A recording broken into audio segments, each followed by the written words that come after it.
with all these bye weeks, did half the NFL go on strike or something? NFL, fix your bye week schedule.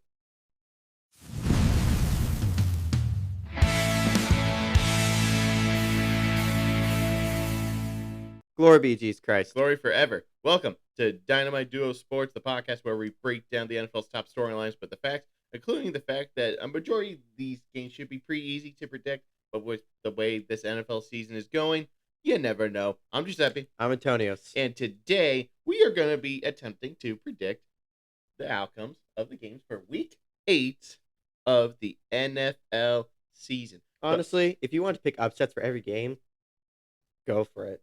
Right now, who knows? Yeah, so we're going to change around how, I'm not doing lock of the week anymore.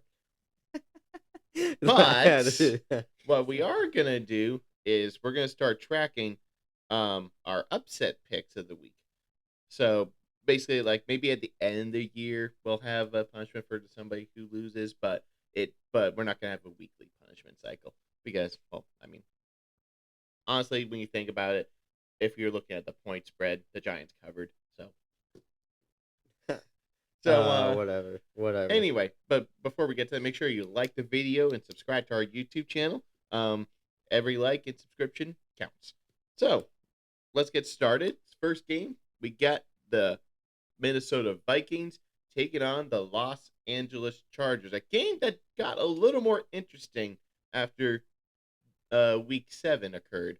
But the Vikings were in a close battle with the Eagles at the end. Eagles end up pulling away with Jalen Hurts' perfect passer rating. Good job. Then if it was Dak Prescott, you would be saying much more than a good job.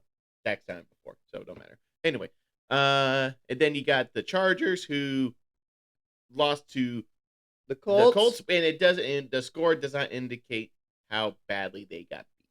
No, they did almost come back, but then I think they got the ball turned over, so they were almost actually coming back, and there was a lot of time on the clock, so they did have time. It's just that towards the end they didn't do it. So the first half they were getting demolished. Second half they almost came back, but the Colts pulled away. Yes. So, and it's very weird to say that we're not shocked that Colts lost to the Colts. Yeah, the only thing shocking is Chargers the lost. Chargers with their lightning bolt. Yep, charging it. So, this game will be interesting. He did not get my pun. Nope. All right. So yeah. Anyway, with that being said, 3, 2, 1. Chargers. Vikings. You are going Vikings? I'm going Vikings. Okay. Just because the Chargers are so banged up right now, I just believe the only way they're gonna be able to compete is if they get healthy. Yeah, that's fair. Then we have the Dolphins taking on the Falcons. Dolphins stink. Falcons are inconsistent, but I don't think they'll be inconsistent for this game. 3, 2, 1. Falcons. If you lost the Dolphins, that would be embarrassing, and it would actually make me concerned about the Bills. Then we got the Chicago Bears taking on the Baltimore Ravens. And this game really comes down to, is Lamar Jackson healthy for me? Because the Ravens defense, whatever improvement it might have been, they did show improvement against the Rams, at least in the first half of their game against them a couple weeks ago. But they also might be a little healthier by this upcoming Sunday, so the defense will be healthier. And I think Lamar will be back. Yeah. But then again, the Bears have the Pope on their side right now, I think. Well, the Bears have the Pope on their side, but on top of that, they've been a lot of teams that are kind of mid or below mid at this point. So, like, their 5-game win streak, it's the Saints. And they did beat the injured Commanders. Commanders, the Cowboys, whatever you want to say about them. Who else is there?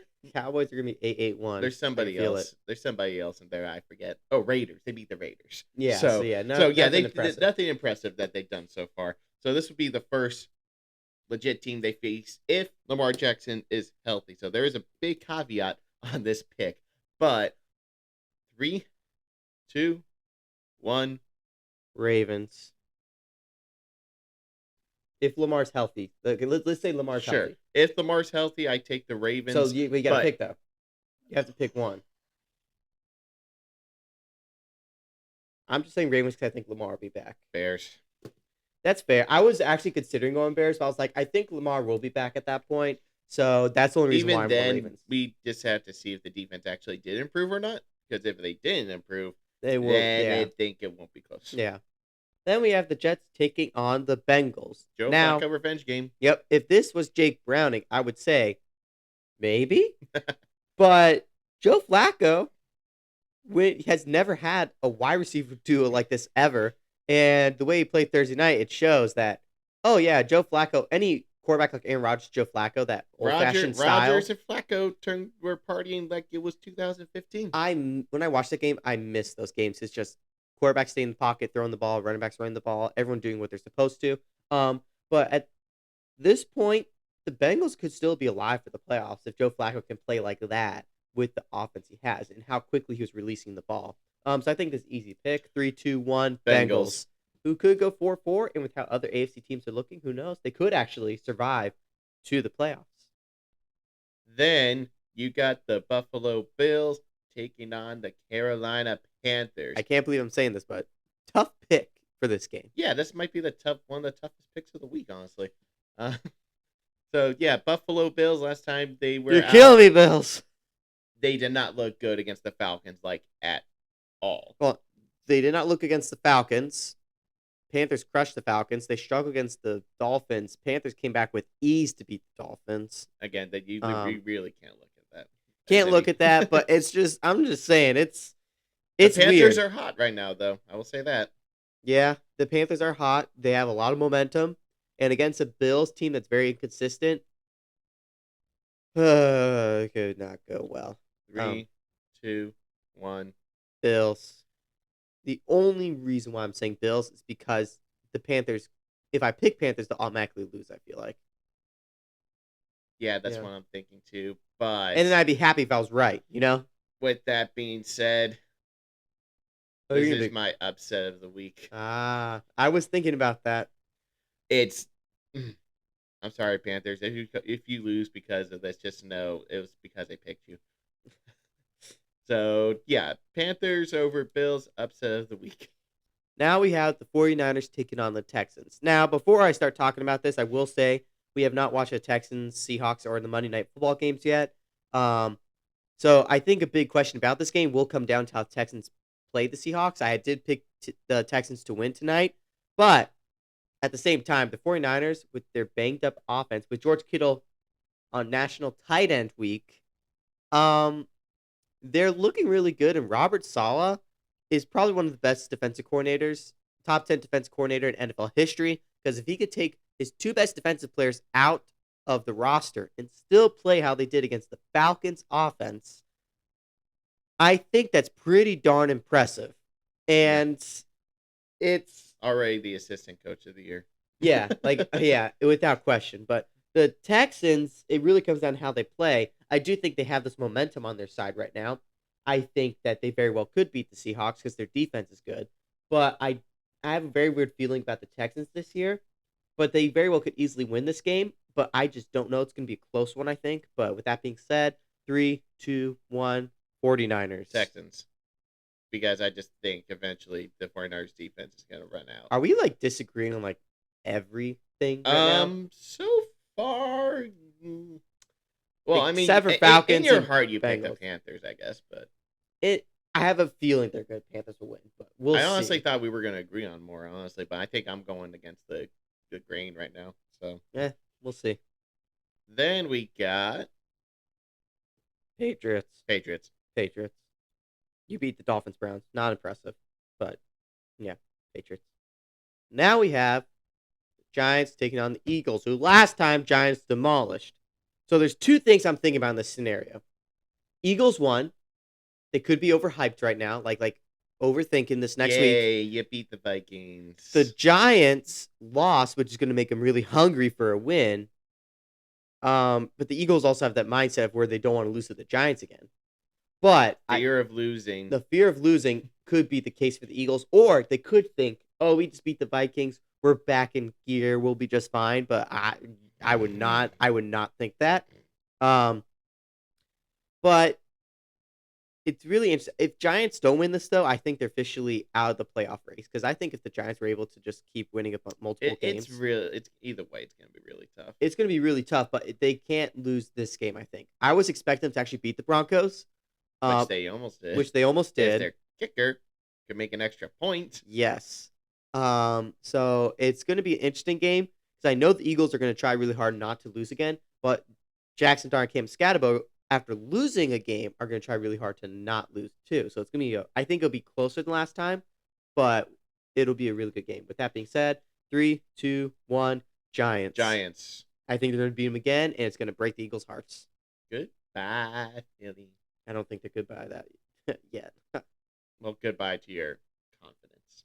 Let's call it that. Now we got the Tampa Bay Buccaneers taking on the New Orleans Saints. This is one of the ugliest rivalries in the NFL outside of the AFC North. But with that being said, Baker's gonna bake Buccaneers. Oh yeah, Buccaneers, no question. I don't think the Saints are that good enough to even beat Buccaneers when they're banged up. Now we have the Titans taking on the Colts.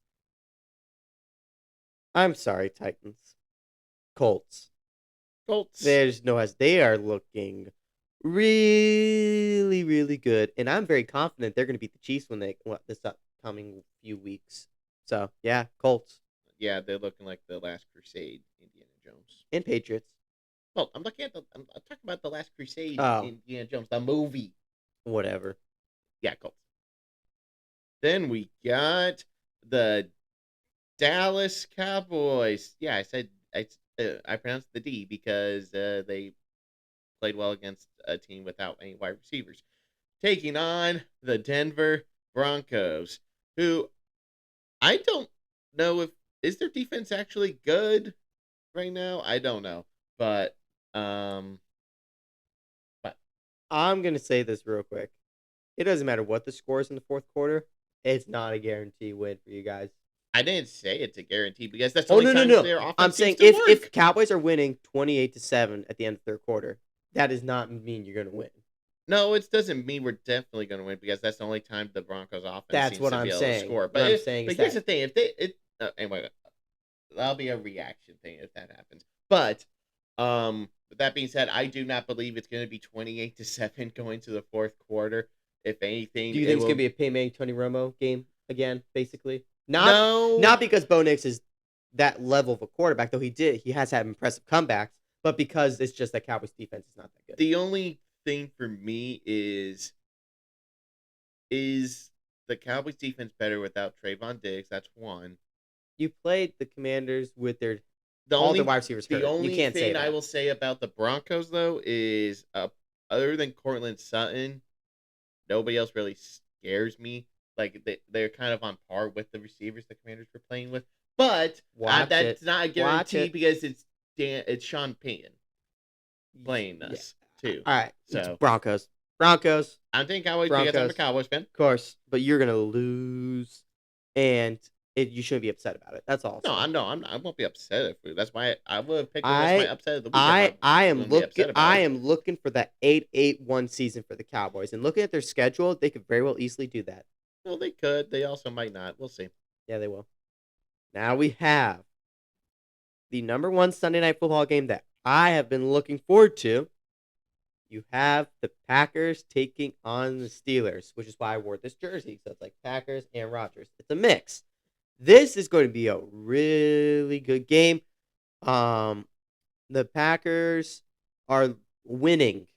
They're not losing. They're winning in very high pressure situations. The Steelers, they look good. It's just that Joe Flacco with Jamar Chase and T. Higgins, he just looked like Joe Burrow was out there. Different Joe.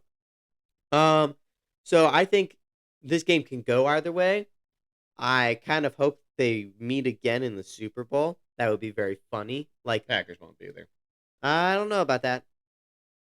The Packers never look good in the first half of the season. Hey, Sebby, do you remember? No. I would bet a lot of money that the Packers will win their division, actually. I think they'll win the division. I would bet on that. I would. But It'll be a really good game. It really depends on whether Packers defense can stop Josh Jacobs. Because their rushing defense last week was not good. If the Packers defense Sorry, can stop Steelers Josh defense. Jacobs. You see, it's a confusion in this game. Yes, he's confused. Aaron Rodgers is not the Packers. Yep. And it's like, So it's like if Steelers defense can stop Josh Jacobs, which they have not shown the ability to stop the run. which they have not.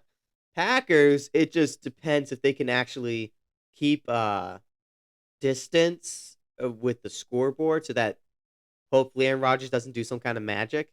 And I would not put him in a Hail Mary position because I think next time he's going to make sure they catch it. That would be so ironic if he wins the game on a Hail Mary against his former team. That would be really That would funny. be so cool.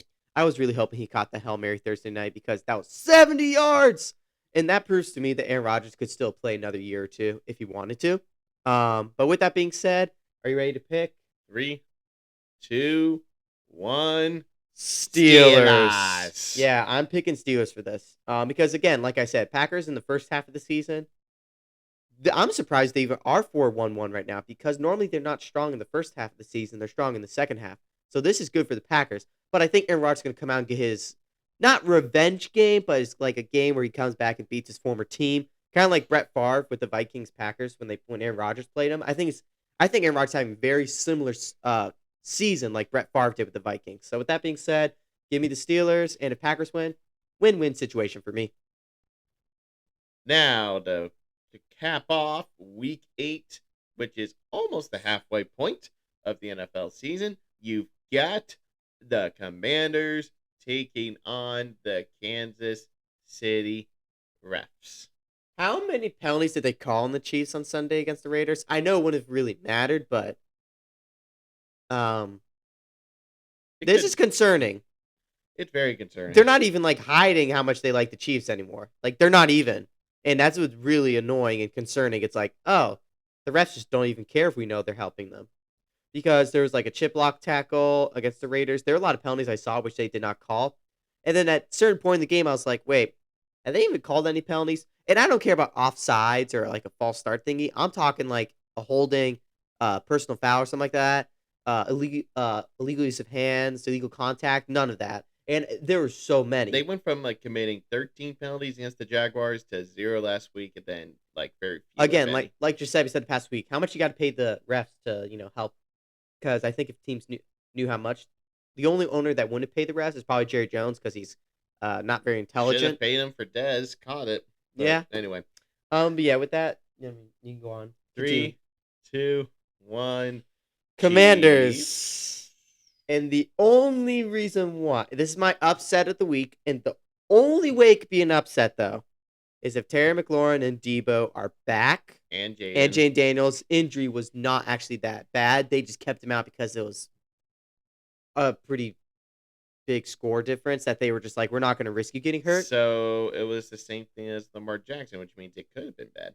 It could have been. But again, if all three of those players come back, I think they could upset the Chiefs. It ultimately comes down to whether the refs are going to call no penalties or actually be fair. So they could win it, and it would be considered an upset, but only if Terry McLaurin, Debo should be back, and then Jane Daniels comes back. All right, so those are our predictions for Week 8. Let us know what you think down in the comments below. Also, be sure to leave a like on the video and to share this video with your friends and subscribe to the YouTube channel. We appreciate all the support. Thank you so much for watching. I'm Giuseppe. I'm Antonio. And this has been Dynamite Duo Sports. See ya. See ya.